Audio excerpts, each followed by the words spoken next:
अजय जी, आप ही का सबसे पहले व्यू ले लेते हैं इसके ऊपर। जी जी जी, आपकी तो कर्नाटक में अब क्या हो सकता है, जो स्थितियां उभर कर आ रही हैं, किसके लिए खतरे की घंटी है, कांग्रेस के लिए या भाजपा के लिए? देखिए मैडम, जो इस वक्त सरकार है, आपने देखा पॉर्न फिल्म मंत्री देख रहे थे, आपने देखा खनन बंधु खनन माफिया जो जेल में थे, ये सरकार उन लोगों के सहयोग से चल रही है।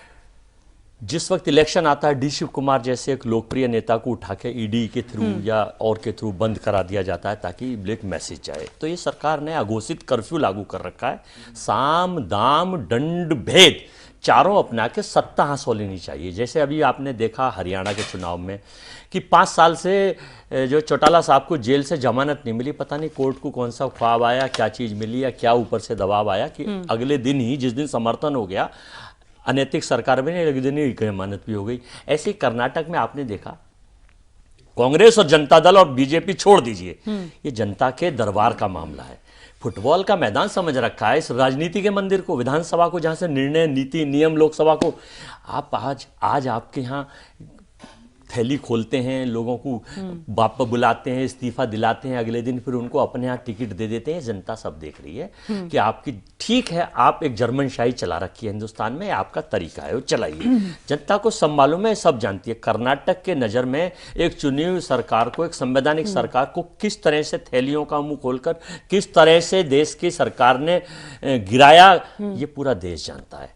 अब आप वर्तमान में आ जाइए, आंध्रा ले लीजिए, उत्तर प्रदेश ले लीजिए, अभी कर्नाटक के मूर्ति साहब ले लीजिए और कहीं ले लीजिए। राज्यसभा में अपना बहुमत बढ़ाने के लिए किस तरह से बल का प्रयोग किया गया, छल का प्रयोग किया गया। देश की सबसे बड़े सरकार के मुखिया ने उन कांग्रेस पार्टी, समाजवादी पार्टी, अन्य पार्टी के एमपीओं के राज्यसभा के इस्तीफे दिलवाए गए। जब सरकार बनी थी अजय जी, तो कुमार स्वामी क्यों बार बार रो रहे थे? उनके बारे में ये क्यों बार बार आ रहा था कि वो डिप्रेशन में है? मैं बताना चाहता हूं। हाँ, इस तरह की भी खबर, ये तो बात मानते हैं ना आप कि वो अपने विधायकों को ही नहीं उनकी सहमति ले पा रहे थे। बहुत दिनों तक तो यही कुछ चलता रहा। मैडम आडवाणी साहब जब सरकार बनी थी क्यों रो रहे थे? आप मुझे जवाब देंगे क्या? नहीं, मैं इसका जवाब नहीं, मैं आपसे ये कह रही हूँ कि कुमारस्वामी के बारे में ये कहा जा रहा था कि बहुत मुश्किलों में है वो। शायद जो गठबंधन हुआ है वो कुछ खुशी नहीं थी वहां पे, कुछ इस तरह की भी खबरें आने लगी थी। खुशी की तो बात कमजोरी आपकी आई थी या फिर नहीं? अगर खुशी की बात होती तो हमारी बहुत सारी मौका आप ही नहीं दिया बीजेपी को। हमने हमारी इतनी बड़ी पार्टी थी, अगर ऐसी कोई बात थी तो हम चीफ मिनिस्टर की दावेदारी करके चीफ मिनिस्टर बनते। हमारा टारगेट चीफ मिनिस्टर बनना नहीं था, हम तो देश में और प्रदेश में कुशासन के खिलाफ शासन चलाना चाहते थे। एक परिवार के 5 लोग हैं, उनमें वैचारिक मतभेद हो जाते हैं, वो तो देश की सरकार और प्रदेश की सरकार का मामला है।